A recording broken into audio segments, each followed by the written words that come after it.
So our mission statement, I will say there are not paper copies of the slides in your folder. That was done intentionally to try to minimize some of our environmental print on our community. So if you would like these, we are more than happy to email them out to you. So just feel free to email Amy Basil and she will get those to you. You do have note cards on your table, so I'm going to get through the content. So my experience has been there's a lot of really great questions and discussions, but I want to get through all the content. So if you have specific questions you want to ask, make sure you jot those down on the note cards. If it's something that you don't want to ask in the whole group, you don't have to write your question down. Just put your name and email address, and you can give it to Amy or give it to me, and I'm happy to connect with you privately. So in terms of field experience and purpose of field education, we want students to be able to develop and integrate generalist and advanced practice knowledge and skills. We want students to be able to identify as a professional social worker, to develop self-awareness. We also want students to grow personally and professionally and honor cultural humility. We want students to learn to function within the context of a human service agency. So some of you are placed in school districts, some of you are placed in private practices doing mental health, some of you are placed in larger government organizations, some of you are placed in grassroots community organizations. And so we really want students to sort of understand what that organization is about and where you fit in and where social work fits into that. Develop and apply critical thinking skills both in your placement and within the program. Learn skills for competent and ethical practice. Develop self-understanding and reflection. And then incorporate that feedback, being able to give and receive feedback in a professional setting, which is definitely a skill that you will learn in this program. In your folder, you have a handout. I'm not going to spend, just in the interest of time, I want to make sure we have time for some questions. You have the Johari window. This comes from University Health Services. I want you to take some time either now, late, before seminar starts, and really think about the components within this window. So if you look at open, blind, hidden, and unknown, these are elements within yourself and elements that you will experience at some point in your journey. And I'm aware that some of you have done a field placement in your BSW program, so this is a second field placement for you, and some of you, this is your first time in a field placement as a student learner. And so we're all sort of coming from different places there. A couple of things I really want you to think about as you enter your field placement and your field seminar, and we'll talk a little bit more about that, is I want you to think about and get to know yourself through feedback from your supervisor in your agency, feedback from your faculty members, and equally as important and powerful feedback from one another in your seminar and the different courses that you're taking. I really want you to embrace yourself as a learner and really think about your role as a student learner and what that looks like in your field placement. Opportunities to grow, step out of your box. Many of you I've talked to and said, why don't you do something a little bit different than you've done before? And I sometimes get like, but I don't want to do that. But we talk about like the importance of that. And really thinking about utilizing your supports as you do really well in some of these areas and as you might struggle and sort of hit some bumps, and what are those supports look like, and we'll talk about that in a little bit. So I want to talk a little bit about the structure of our field program. So Amanda Angola, my dear colleague and friend, is back there. So Amanda is our Associate Director of Field. So Amanda's day-to-day responsibilities, if you will, is the part-time program, both in the Madison site here, and we also have a site in Eau Claire. And just to give you a little bit of reference in terms of students, in our part-time program, we currently have 86 students that are in field in year 2 and year 4. So students in our part-time program do field. The first year and the third year, they do coursework, and then the second year and the fourth year, they're doing field depending on when they come into our program. And then at the Eau Claire site, there's 34. In our full-time program, we have 34 BSWs, 50 generalist year, or what we call first year MSW students, and 89 advanced year students, both advanced standing and advanced placement. So So I just want to, sometimes, last year it was students wanted to know how many students were in the cohorts. My day-to-day operation is the full-time program. Amanda and I work very closely together. Our offices are sort of right across the hall from one another. So if you need to connect with me and I'm not in and Amanda's in, feel free to connect with her as well. And so even though our day-to-day is a little bit different, we are one field program with identical requirements. So last year I got some really good feedback from students just to sort of slow it down a little bit and talk about definitions, because for some of you that might have done your BSW at a different school, you might have had a liaison-based model or different language. So I just want to sort of walk us through roles and sort of definitions that we use within our field program here at UW-Madison. So I'm the Director of Field Education. Amanda's the Associate Director of Field Education. We work very closely together, like I said. Amy Basil, who you will work more closely with than Amanda or I in terms of communication, is our field program assistant for the entire field program. So if you have questions about your background check or a field preference form or something like that, Amy's the person to connect with around that. We use the term field placement. You also might hear internship. You also might hear practicum, but most of our language and most of our resources online is field placement. So that is what you're actually doing in your agency. This is referenced to as a field placement. Your integrated field seminar, field unit is where you're at for 2.5 hours for 13 weeks, fall and spring semester. So depending on what year you are in the program, some of you are in only advanced year field units, some of you are only in generalist year field units, and some of you are in units that have all 3 years BSW students, first year MSW students, and second year MSW students. Field faculty is the person that teaches your integrated field seminar, so the person that helped place you in your field unit, got you going with that.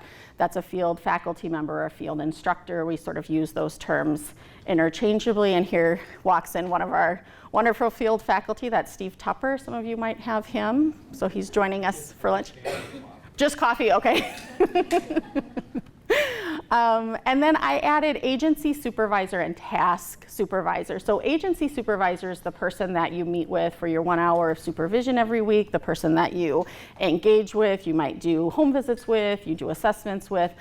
It's your primary supervisor that's going to do your evaluation at the end of the fall semester and at the end of the spring semester.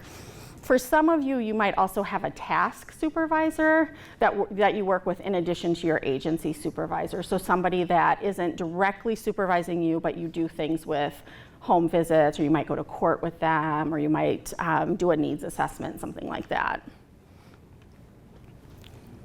All right, so I'm going to talk a little bit about components of our field program. So we have our field placement, where you're at in your agency, out in the community doing the work, and then your field seminar on campus, or some of you meet off campus for 2.5 hours, where you're really integrating what you've learned in your classroom, what you're learning in your placement, bringing that together.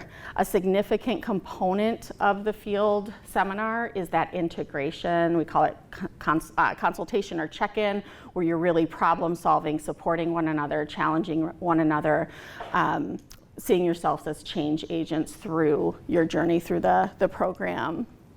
Field placements, you're in one field placement for the entire academic year. So we don't have block placements, we don't switch placements. If something happens and you need to switch your field placement, you will work with your field faculty member. We really discourage that, but there are certain situations where a student might need to leave that field placement, and that would be something you would discuss with your field faculty member first.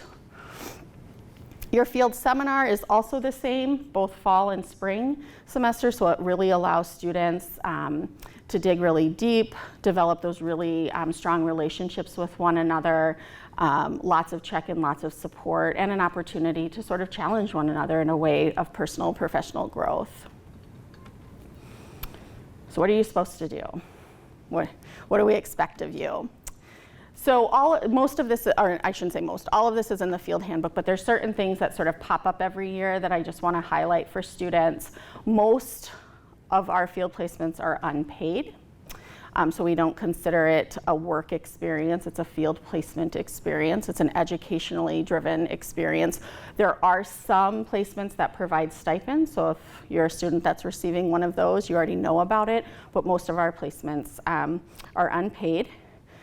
Field placements are in new settings for the student, so those of you continuing on to the second year of the MSW program, whether you're a first year or you're coming in from the BSW program, you'll be in a different agency, different setting.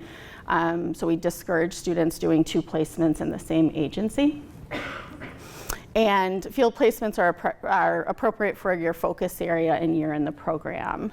So Ellen Smith, for those of you that were here this morning, talked a lot about our generalist program and the generalist skills. And then as you move into if you move into the second year of the MSW program, you know, choosing a focus area, whether that's children, youth, and families, health, aging, or mental health.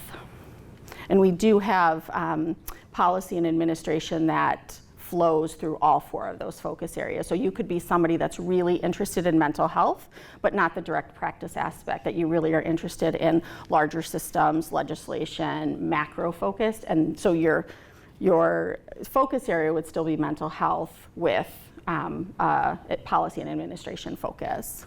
And I'm happy to talk more about that if that's something that you're interested in.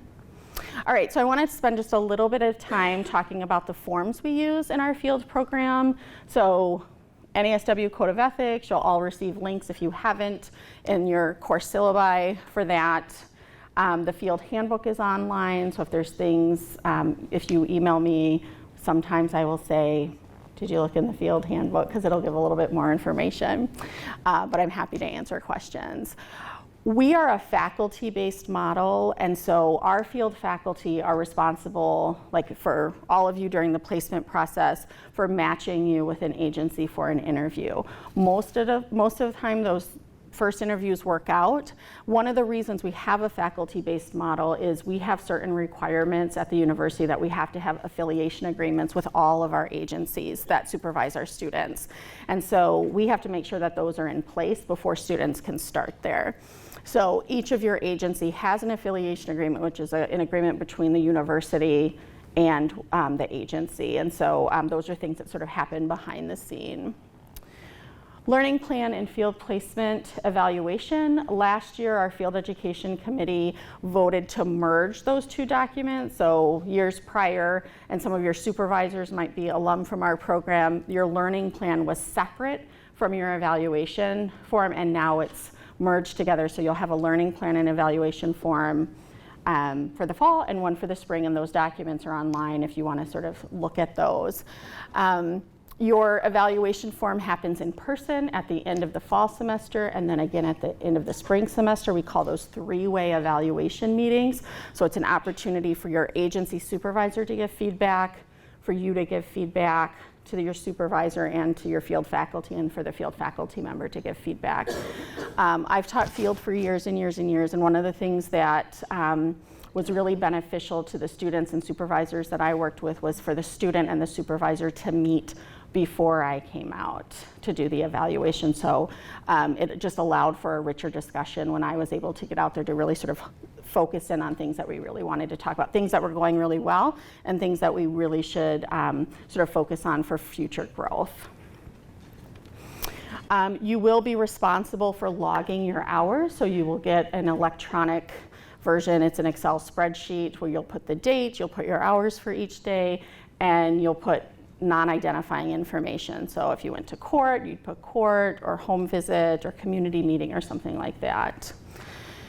And then you all have background checks. Your field faculty, the first day of seminar, is going to give you an envelope that has your background check. It's not just specifically to you, it's not sealed. So if you want to look at it again, you all have access through Castle Branch, and then you are to give that background check to your agency supervisor. And so field faculty have been in contact with your supervisors to say your students are going to be bringing this to you. If you have questions about that, let me know. You also signed when you accepted to come into the program, whether you are a BSW student or an MSW student, something called the duty to disclose.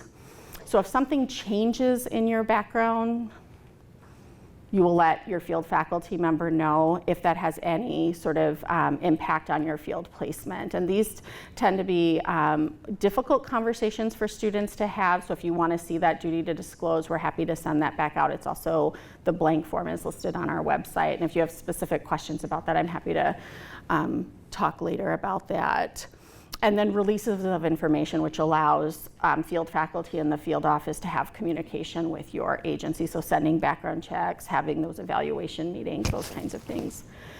The learning plan and the field evaluation and the hour logs we keep for accreditation. We keep copies, so at the end of each semester, the field faculty is giving poor Amy hundreds of these documents, and then we're saving those. We encourage you all to save copies for licensure if you go on to get your certification or licensure, but we also keep copies. So just as terms of professional growth, just make sure you're keeping copies, but that's why we're asking for final signed copies of your hourly logs and the learning plan and evaluation. This, I'm gonna just, in the interest of time, sort of skip through some of this. This is in the field handbook. You'll go over this the first day, what your role is in terms of field education as a learner, that self-evaluation process, stepping out of your comfort zone, the field faculty's role, really helping to support you through that learning process. Field faculty have regular contact with your agency supervisors. We provide, as a school, a day-long training for all of our agency supervisors in the fall. So onboarding and different elements of supervision. This year we're really focusing on intersectionality in supervision. So we're bringing in Eddie May from Portland State to do a workshop with our supervisors. And then we also do a spring agency supervisor workshop as well.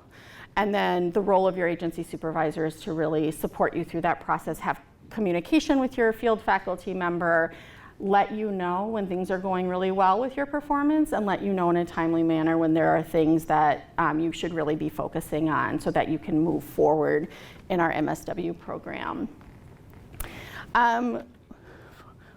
Our Council on Social Work Education, there are 9 competencies. You will see this in every single syllabi that you have in the program, how what we're teaching aligns with the competencies and the 31 behaviors.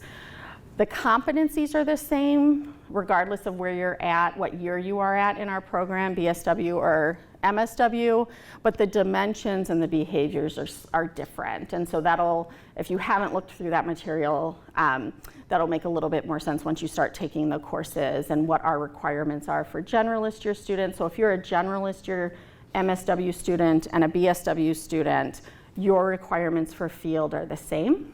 And then advanced year students, the dimensions and behaviors are different, focusing more on autonomous practice. I just listed the competencies. Like I said, I'm happy to send these slides out. These are on our website, they're in the field handbook, and they are in your syllabus, all of your syllabi in Appendix A. Hours, it's a nice visual for you all. So our field hours are broken down. I'm sort of wired that I don't like students to be so specific about their hours. So when it says 32.5, so you will spend each semester 32.5 hours in your integrative seminar. So if you're a generalist year student, BSW and first year MSW, you do a cumulative of 512 hours. For the entire year, and then it's broken down per semester. It averages out for generalist year students to be between 15 and 16 hours a week. Advanced year students, it's 640, averages out to be 20 to 21 hours a week. What I want to say about this, less specific to the actual numbers, is start looking at your schedule, start looking at how you're going to fit your hours in so that by the end of the semester you're not, sort of shocked that you have 2 or 3 extra weeks to do. So start mapping it out. So generalist year students, you're doing around 16 hours a week. Advanced year, you're doing around 21 hours a week. Some agency supervisors and field faculty want to see those your hourly logs.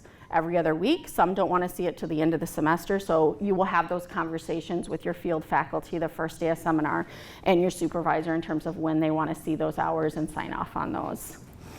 The other thing I will say about hours is it is fluid, but we want students, for continuity of care to clients and consistency of learning, to stay as true to that average a week as possible. There are some students that have opportunities to do some things over winter break, and if that's something that comes up, you would talk with your field faculty and your agency supervisor about that. But we do not allow students to end their placements early, so this agency has made a commitment to supervise you and provide you learning opportunities until May, and we have an obligation to continue to work with our agency. So you'll start next week, and you'll end right around the beginning of May. But the winter break, if that's something that you want to do and that's something that your field faculty and your agency supervisor is supportive of, that's a limited amount of hours that's specific to a certain activity or for a certain client that requires continuity of care, but you're not expected to be over in your placement over winter break. So I just want to clarify that as well. Students are expected to complete all of their field hours, hold a regular schedule. So on your learning plan, you have your schedule. So you will talk with your agency supervisor about when you'll be at your placement. We discourage students from being at their placement for anything less than 4 hours at a time. There are some exceptions to that. So if you're running a group, most groups don't last 4 hours. Hopefully they don't. So if you're there to run a group, that might be an exception. So that would be something you would talk with your field faculty or your agency supervisor about. But we really want students to be in their agency, sort of immersed in what's going on. And so you will figure out what your schedule is in consultation with your agency supervisor. And the last bullet actually should be bolded or flashing. We require our agency supervisors to, when they commit to supervising our students, they're committing to providing an hour of supervision every week. So for some students, that's one-on-one for an hour each week, and for some students that might be in different blocks of time. So you might get a half an hour and then another half an hour. So I strongly, Amanda and I've had a lot of conversations about this in terms of students, how students learn and what they need, and honoring our agency supervisors are working full-time plus in their agencies, most of them, and so really sort of honoring their schedules as well.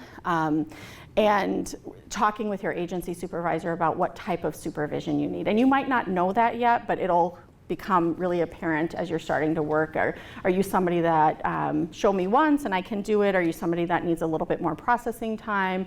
And so feel supported in having those conversations with your supervisor earlier rather than later. And your field faculty is also a support for that as well. I'm going to go through this. This is also, components of this are in your field handbook, but these are the questions that I get Amanda and I get almost every year in our orientations.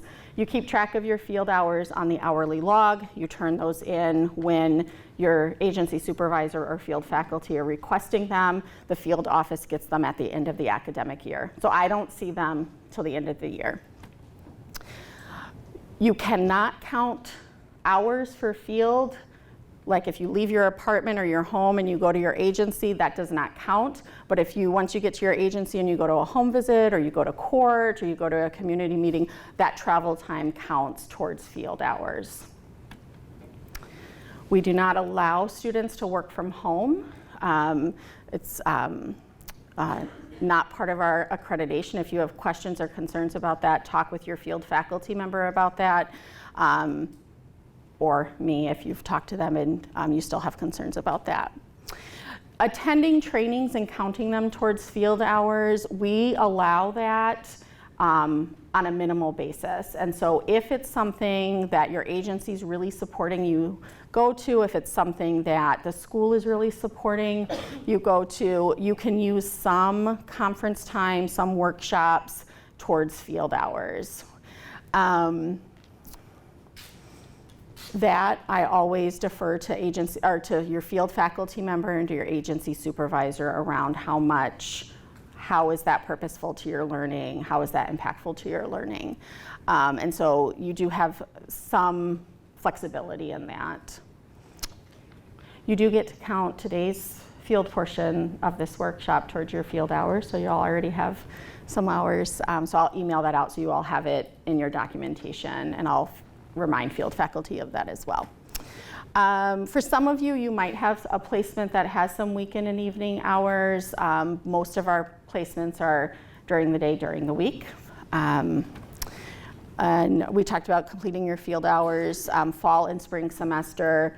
There are some opportunities over winter break. If that's something that you would like to do, please talk with your field faculty, but you are not required to do that.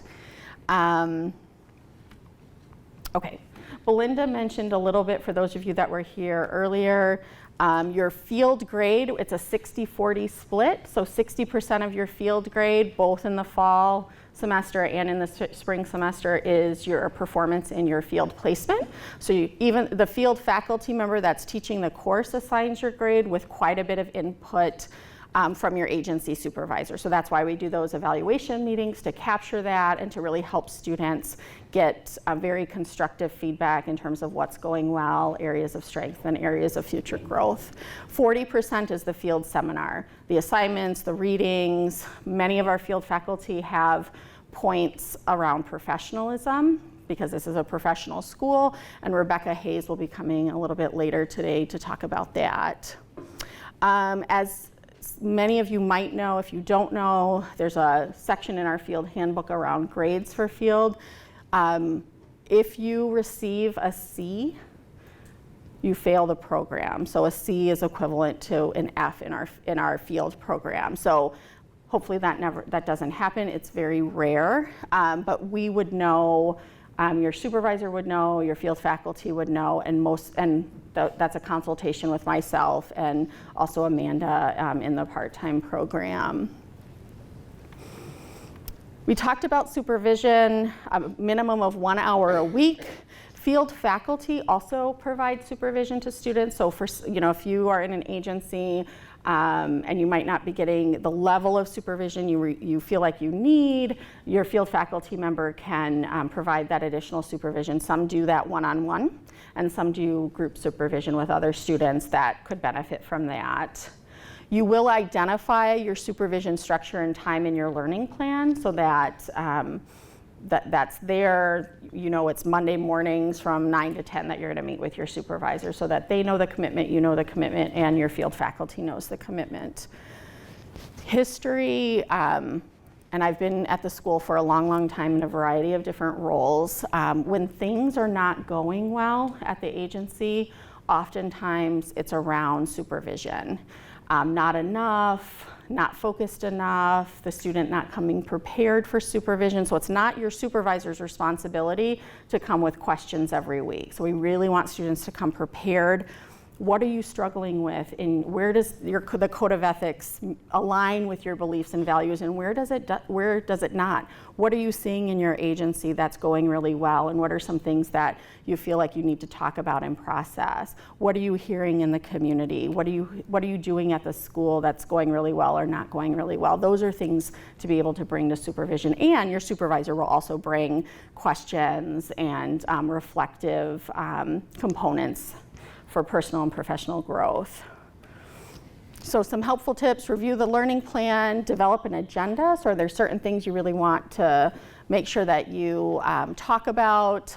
That processing, we're a very process-oriented program, that integration between what you're doing in your coursework and what you're doing in your placement.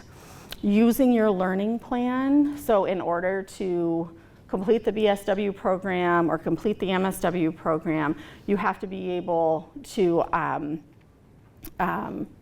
reflect competency in those 9 competencies and 31 behaviors.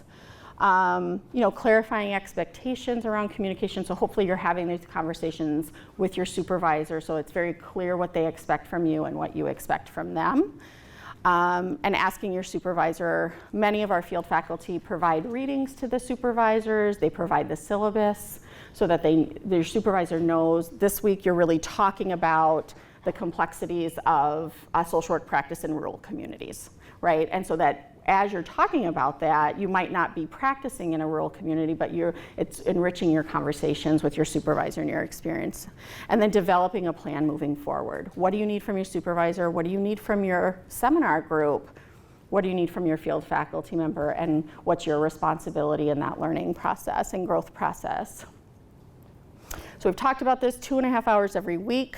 Some seminars are what we call half field units, so a smaller group of students, anywhere from 8 to 10, and some field units are between 16 or 18 students, depending on what year of the program you're in. And we've talked about this in terms of using your field faculty, using peer sharing and learning, really investing your time and energy into that process. Amanda and I talk a lot about this. How do students do it? Many of you have family obligations, work commitments, other things that you do. And so this might not work for everyone, but this has been feedback from students that has really helped them and field faculty, making sure that you're organized. My students joke with me, some over right here, like I can't do an app on my phone of where I'm supposed to be. I have to have, and Amanda has an app and she's great at it. I still have to have that paper. I have to have my planner. I have to write everything down. Maintain a file of all your field documents, so specific to field, your learning plan, your evaluation. Keep a copy, electronic copy of the field handbook to reference or know where to go on the website. Communicate with your field faculty and agency supervisor. So having those conversations, don't assume what you think your supervisor wants you to do. Don't assume like you should be talking about what what the dress code is at the agency. Is it okay to be there after hours by yourself, right? Do you need to have somebody there with you?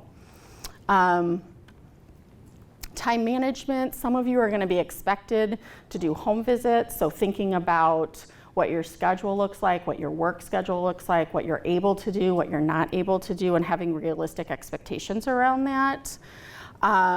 Talk with your supervisor. Is there reimbursement for gas and mileage? Some agencies there's reimbursement and some there's not. And so we have over 400 agencies we place our students in across the whole state of Wisconsin, in Minnesota and Illinois. So it's impossible for Amanda and I to keep track of all of that. So ask your supervisors, can you get reimbursed? What does that look like? Know what your office space looks like. Some of you might have your own space at the agency and you might be sharing a space with a worker or with another student. And so really sort of that onboarding process. Are there required meetings that your agency needs you to be at? Case consultations, staff meetings, those things so that you're aware of what's going on in the agency and that you're part of that communication process. And I talked a little bit about dress code and expectations. So some of you might have had those conversations when you interviewed with your agency, but if you're unclear, ask. Just don't make assumptions. Just ask what's the dress code, what are expectations in terms of arrival, those kinds of things. I am not going to dig real deep into self-care. I will reference this website and we can send these slides out to you. University at Buffalo, State University of New York has a really, if you haven't seen their materials, really phenomenal materials on self-care. You have a self-care component to your learning plan. How are you going to take care of yourself? What does that look like? Why is it important? And you'll have conversations with your agency supervisor and your field unit and your field faculty. Following up on self-care in terms of supports, there's a lot of supports at the school for you. There's also supports within your agency and within the campus. So your agency supervisor, if there's a task manager, your field faculty members. So if you come to me, and Amanda and I sort of joke about this, if you come to myself or to Amanda with an issue around field or you're struggling, we will always say, did you talk to your field faculty about this? Or did you talk to your agency supervisor? And that's not because we don't want to engage with you. We would love to do that, but we also want to honor the faculty-based model. So we really want to know, did you talk to your agency supervisor? Did you talk to your field faculty? And if you did, and it's not resolved, then we are happy to work with you. But we will always say, did you talk to them first? And And our field faculty want that from us. They want to make sure that we're referring students back. And I just want to say again, if you've done that and there is not a resolution, we don't want you to sit with that. We want you to come and talk to us.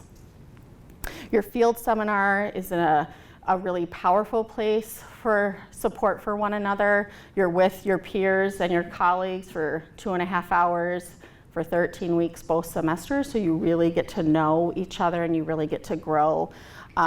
Your academic advisors, so in the full-time program, that's Mary and Belinda that are here, and then Amanda and myself as supports. And there's also a lot of supports on campus, UHS, Dean of Students, and those are things that the advisors provide resources to you.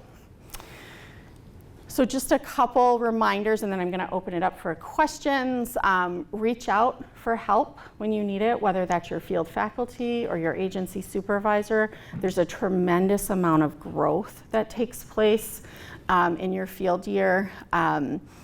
Oftentimes, I'm at different conferences, either locally or nationally, and they'll read on my name tag, "You're from UW-Madison, do you know?" And it's usually always like a field faculty member, or they're an agency supervisor that students remember. And so for some of you that have done your field placement as BSW students at different universities, thinking about who that person was, a faculty member, an instructor, that really helped shape your personal and professional growth. Communicate, communicate, communicate, whether that's with your field faculty member, your agency supervisor, with one another. A lot of issues and sort of feelings that come up can be resolved and processed if we talk through those, and just sort of knowing where to go for those supports. Being open to new experiences. Some of you are really focused on a particular area of social work or a particular population, which is great, and some of you are still in that sort of, I'm not sure what I want to do, but I'm going to try this and work through that. And then take care of yourself and each other as we go through this.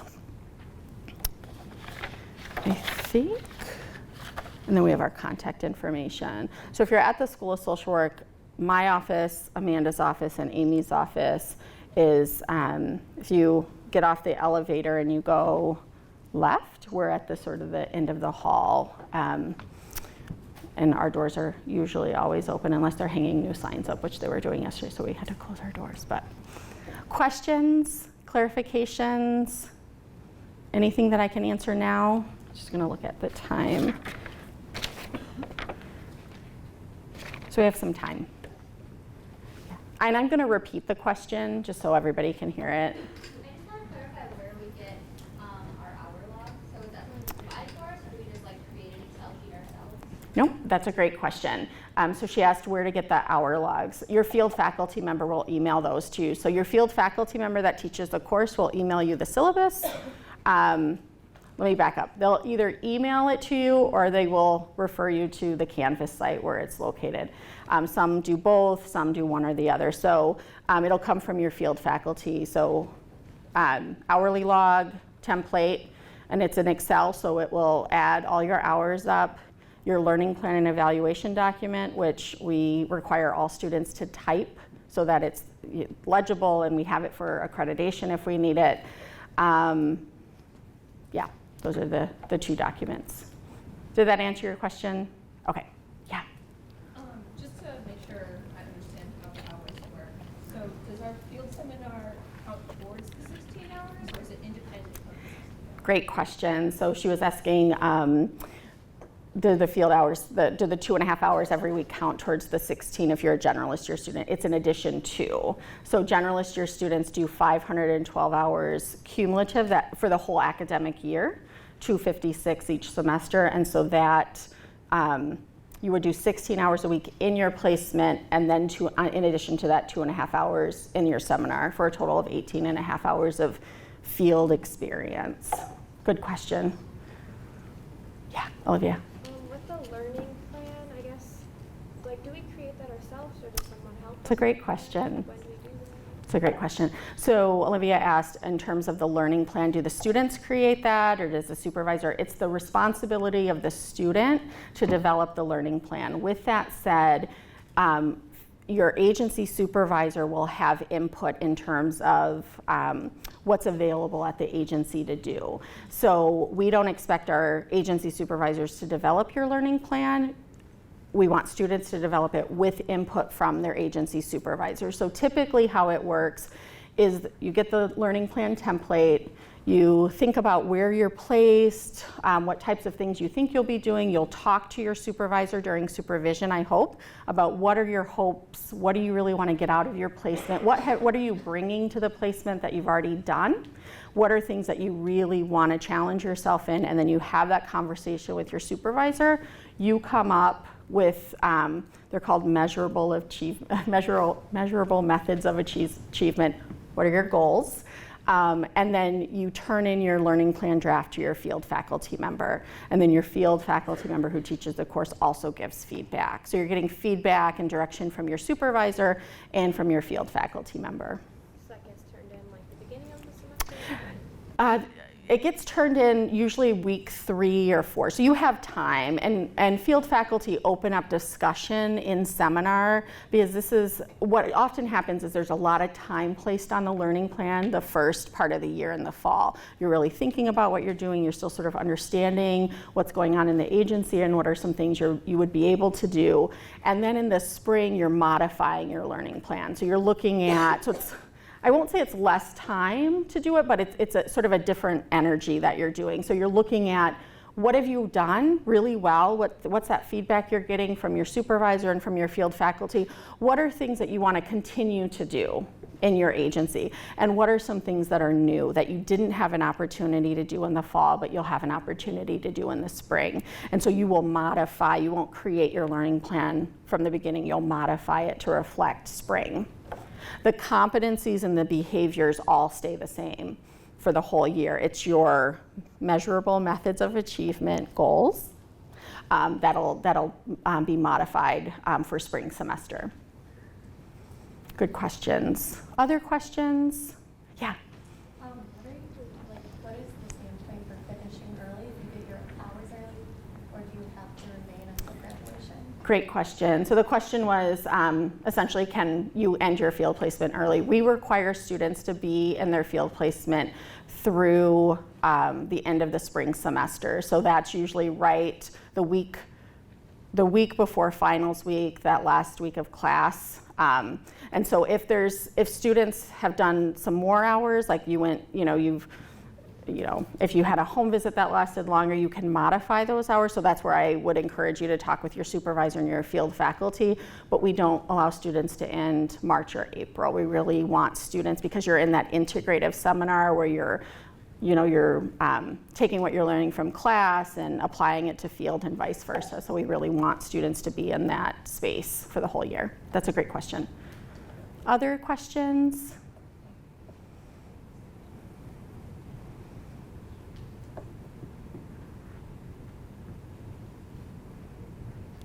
Yeah.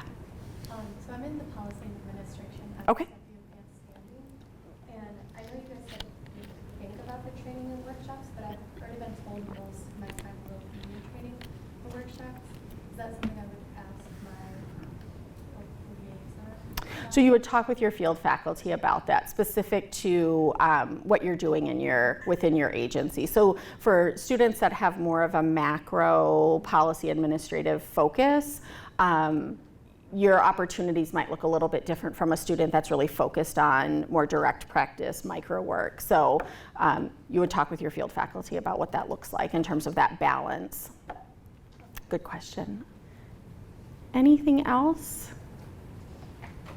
So if you have questions or things that you want to talk about just independently with me, feel free to shoot me an email, call me, or leave a note with your name and your email address, and I'll get in touch with you. I will be here the whole day. You'll see me up here back and forth. I'll also be for the student union and student org fair.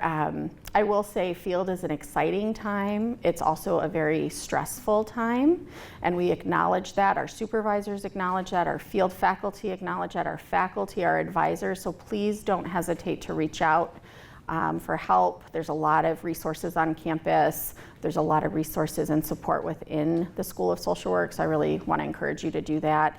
And if you're struggling, please don't do that alone. Please reach out, whether that's to your faculty member or to Amanda and I, if you feel like that's something you need as well. All right, is Tracy, did I see Tracy? Are you ready?